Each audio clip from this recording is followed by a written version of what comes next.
హృదయపూర్వక నమస్కారం. ఈ రోజున నవ్య ఆంధ్రప్రదేశ్ రాష్ట్రంలో చాలా దుర్మార్గమైన పాలన నడుస్తుంది.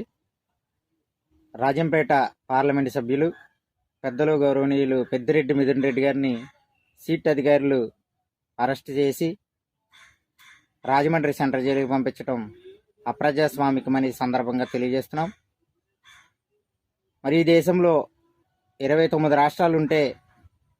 నవ్య ఆంధ్రప్రదేశ్ రాష్ట్రం మినహాయించి మిగిలిన 28 రాష్ట్రాలు కూడా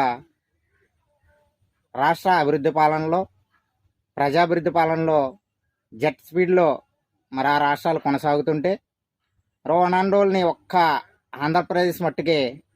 ఈ కూటమి పాలన చాలా అక్రమ అరెస్టులు చేస్తూ కొనసాగుతుందని, ఇది చాలా దురదృష్టకరమని అప్రజాస్వామికమని మేము సూటిగా ప్రశ్నిస్తున్నాం. యువగలం అనే పాదయాత్రలో నారా లోకేష్ గారు పాదయాత్ర చేస్తూ ఒక ఎర్ర బుక్ అనే పిచ్చి బుక్ పట్టుకుని ఆ బుక్లో ఇష్టానుసారం రాతలు రాసుకుని దాన్ని నారా వారి రాజ్యాంగంగా మరి అమలుపరుచుకుని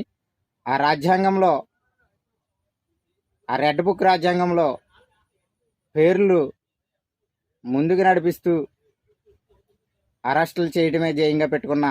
ఈ దుర్మార్గమైన కూటమి పాలన కుప్పకూలాలి. ప్రజా సంక్షేమ పాలకుడు గౌరవమాన్య శ్రీ వైఎస్ జగన్మోహన్ రెడ్డి గారు మళ్ళీ రాష్ట్రానికి ముఖ్యమంత్రి కావాలి,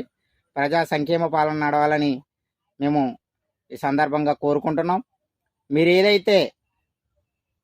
రెడ్ బుక్ రాజ్యాంగం అనే రాజ్యాంగం ద్వారా మా వైఎస్ఆర్ కాంగ్రెస్ పార్టీ నాయకులను కార్యకర్తలను అరెస్ట్ చేసి జైలు గోడ మధ్యలో నిర్బంధిస్తున్నారో, మరి ఏదైతే ఈ భారతదేశంలో భారత రాజ్యాంగం ఫాదర్ ఆఫ్ ద నేషన్ పరమపూజ్య బోధిసత్వ డాక్టర్ బాబాసాహెబ్ అంబేద్కర్ రాసినటువంటి భారత రాజ్యాంగం, ఆ రాజ్యాంగంలో పొందుపరిచినటువంటి చట్టాల ద్వారా మా పెద్దిరెడ్డి మిథున్ రెడ్డి గారు రాజమండ్రి సెంట్రల్ జైలు నుండి కడిగిన ముత్యంలో బయటకు వస్తారని,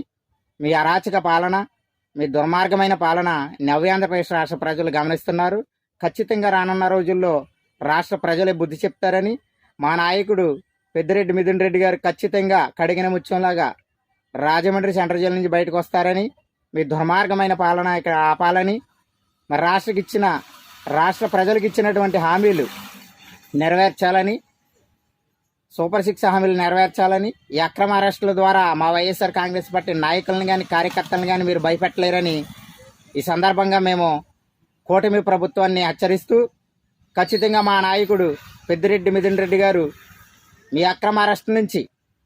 రాజమండ్రి సెంట్రల్ జైలు నుంచి రాజ్యాంగంలో పొందుపరిచినటువంటి చట్టాల ద్వారా